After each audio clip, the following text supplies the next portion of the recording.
Now he's just completely brain dead for almost everything, but I love him. I already brought up how Donut has a personality now, but I think they sought to make fun of the writing from Season 1 when they're inside of Caboose's head. We get to see how Caboose views the world, and parodies of the main cast, like Church, who talks like one of those angry video game nerd clones from 2010, or Sarge, who has a pirate voice for some reason. It's cool seeing them poke fun at themselves just within the second season. It shows how self-aware they are and willing to adapt to change.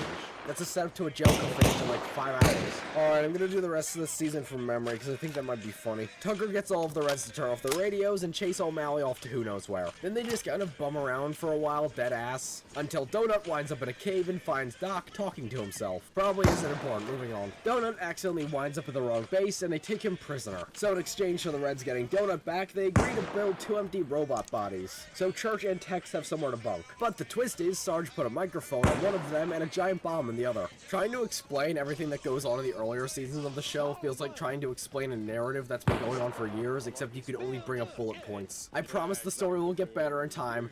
Just give me a little bit. And when I say a little bit, I mean now, because things are starting to heat up. Every character up to this point meets in the center of Blood Gulch, and negotiations break down pretty quickly after Lopez sees them partaking in the robot slave trade. Sarge, thinking on his feet, immediately summons in an airstrike to their exact location, which would certainly blow up all of them. But it turns out, Tucker can also hear the broadcast and recognizes the voices the Blue Team's command as well. Things are escalating, people are pretending to shoot bullets, and right now, comes to the conclusion that Red and Blue are the same. Doc comes out of nowhere, what is a Halo ghost, but they call it a scooter, so I'm gonna do that too because it's funny. He comes in, blows some people off, takes Lopez, and shoves him through a teleporter with him. So now, in an ironic twist, the Reds and Blues have to work together to stop Doc, who has been infected by O'Malley, and also save Lopez. All of them jump through the teleporter, and the season ends off with all of them winding up in random locations. That's pretty much all of Season 2. Overall, it was a massive step up from Season 1. It was funnier, they sought to tell something. They fleshed out characters that were just kind of there from the first one. A huge improvement over the last, but still just kind of whatever in the grand scheme of the series. So let's see how they improve with a Season 3.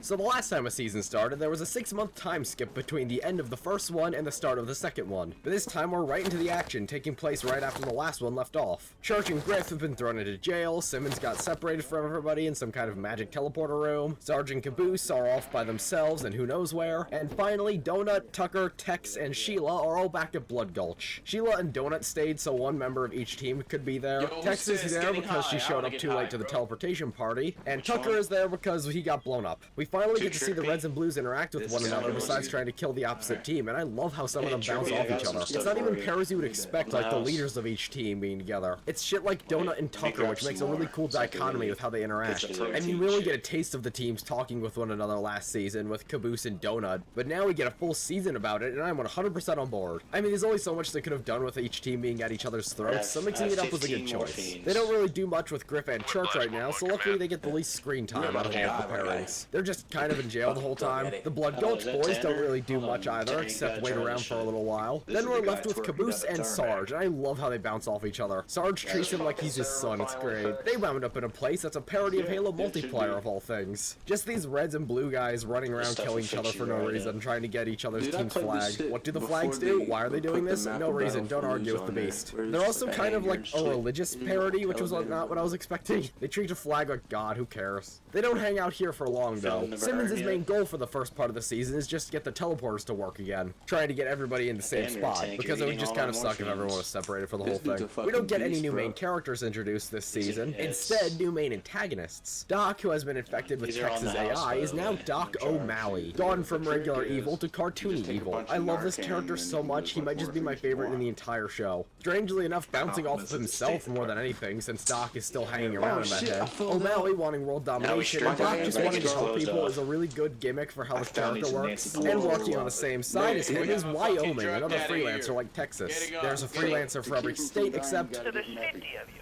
49. Yeah, give him some Narcan also, whatever, man. Yeah, that's right. No Narcan. Y'all killing me. I'm dying. Florida. He's extremely British and a sniper with the main objective of taking out Tucker. Some people weren't too happy with him knowing everything he does from the end of Season 2, where he discovered they're working for the same command. I just love how much Red vs. Blue is already setting up for the future. They'll follow up on this stuff in like 6 seasons. It's insane. One thing Red vs. Blue is good at is